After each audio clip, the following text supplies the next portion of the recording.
वक्फ bill को लेकर supreme court में 12 याचिका दाखिल हो चुकी हैं, 12 याचिका दायर हो चुकी हैं और अब मोदी सरकार एक बड़ी टेंशन में आ चुकी है क्योंकि सुप्रीम कोर्ट की तरफ से ऐसे संकेत नजर आ रहे हैं कि यह बिल रद्द हो सकता है, इस बिल को खारिज किया जा सकता है।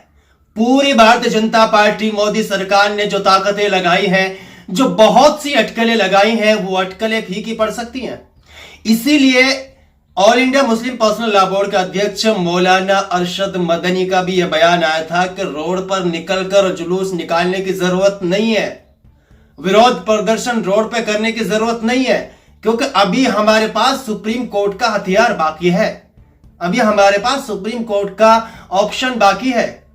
हाँ, तो मैं आप लोगों को जरूर बताऊंगा कि मोदी सरकार की टेंशन किस वजह से इस वक्त बढ़ी हुई है और याचिका कितनी लगी है सुप्रीम कोर्ट में, सुप्रीम कोर्ट को इस पर कौन सी डेट में फैसला सुनाना है, कब सुनवाई होगी और इस वक्फ बिल में एक नया तरमीम जो होगा, नया बदलाव जो है, उसे लेकर सुप्रीम कोर्ट एक नया फैसला भी सुना सकता है। वक्फ अमेंडमेंट एक्ट ये जो है, इसमें सुप्रीम कोर्ट जो याचिका पहुंची है उनमें 15 तारीख को जो है सुप्रीम कोर्ट इस पर सुनवाई कर सकता है, इस पर अपनी कार्रवाई कर सकता है। 15 तारीख को लेकर यह अपडेट निकल कर आई कि 15 तारीख को सुप्रीम कोर्ट इस पर सुनवाई करेगा।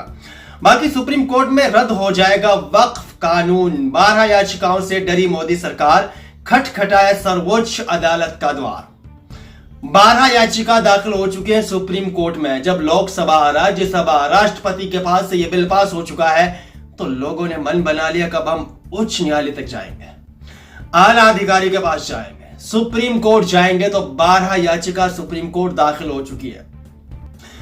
बाकी इसमें एक नया बदलाव यह है, मैं आप लोगों को बता दूं, सुप्रीम कोर्ट जो बदलाव कर सकता है, वक्फ संशोधन के अंदर जो प्रॉपर्टीज जिन लोगों ने दी हैं, उन प्रॉपर्टीज के अंदर एक ऑप्शन है कि जो भी देश का कानून है उसके तहत अगर कोई प्रॉपर्टी अपनी चैरिटेबल को देना चाहता है, दान करना चाहता है, तो वो प्रॉपर्टी सिर्फ अपने हिस्से की दे सकता है। कोई भी पर्सन अगर अपनी प्रॉपर्टी देना चाहता है, किसी भी अनाथ आश्रम के लिए देना चाहता है, दान करना चाहता है, मस्जिद मदरसे के लिए देना चाहता है या फिर वक्फ बोर्ड के लिए देना चाहता है, तो उसमें हमारे देश का जो रूल है, जो कानून है, उसमें एक नया कानून ये बना है कि सिर्फ अपने हिस्से की प्रॉपर्टी दे सकता है। अगर उस पर उसके बहन भी है, उसके लड़की भी है, उसका हिस्सा नहीं दे सकता। चाहे उसकी कोई बहन तलाकशुदा हो या फिर शादीशुदा हो, चाहे लड़की हो, तलाकशुदा हो या शादीशुदा हो, उनका हिस्सा वो प्रॉपर्टी शेयर नहीं कर सकता, ना वो दान कर सकता है, ना वक्फ कर सकता है, ना किसी अनाथ आश्रम को दे सकता है। ये एक बड़ा ऑप्शन इसमें निकल कर आ रहा है कि सुप्रीम कोर्ट इस पर बड़ा फैसला ले सकता है, क्योंकि बहुत से लोग ऐसे हैं जिन्होंने अपनी प्रॉपर्टी को वक्फ बोर्ड के लिए दिया है।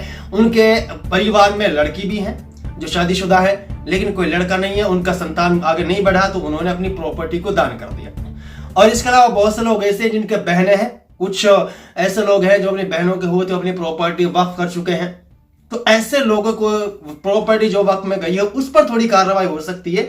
ये एक नया ऑप्शन, इसमें नया नियम इसमें ये लागू किया जा सकता है। बाकी इसके अलावा मैं आप लोगों को और बता दूं, वक्फ कानून पश्चिम बंगाल में नहीं होगा लागू। सीएम ममता बनर्जी का ये खुला ऐलान है। मोदी सरकार को लेकर कांग्रेस पार्टी जिस तरह से अड़ी हुई है, ममता बनर्जी अड़ी हुई है, इसके अलावा आम आदमी पार्टी अड़ी हुई है और उत्तर प्रदेश के अंदर सपा अखिलेश यादव की पार्टी अड़ी हुई है, एआईएमआईएम असदुद्दीन ओवैसी की पार्टी जो इस वक्त लड़ाई लड़ रही है, और इंडिया मुस्लिम पर्सनल लॉ लड़ाई लड़ रही है।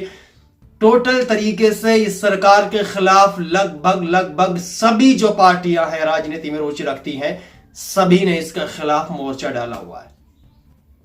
हाँ, सुप्रीम कोर्ट में वैसे तो 12 याचिका दाखिल हो चुकी हैं, बट देखते हैं 15 तारीख को सुनवाई होगी, उसमें सुप्रीम कोर्ट की तरफ से क्या डिसीजन निकल कर आता है। ये इस वक्त मोदी सरकार के लिए वैसे टेंशन की घड़ी है। बाकी सुप्रीम कोर्ट के ऊपर डिपेंड करता है क्या वो मोदी सरकार के फैसले को, लोकसभा राज्यसभा का जो फैसला उसको फॉलो करता है या फिर उसमें इंसाफ करता है। बाकी हमें पूरी उम्मीद है कि सुप्रीम कोर्ट की तरफ से इंसाफ होगा और दूसरे पक्ष के लोगों को निराशा नहीं किया जाएगा, उन्हें उनका हक जरूर मिलेगा। बाकी इस पर जो भी आप लोग कहना चाहते हैं अपनी राय में कमेंट बॉक्स में जरूर शेयर करें। वीडियो अच्छा लगे तो लाइक करें।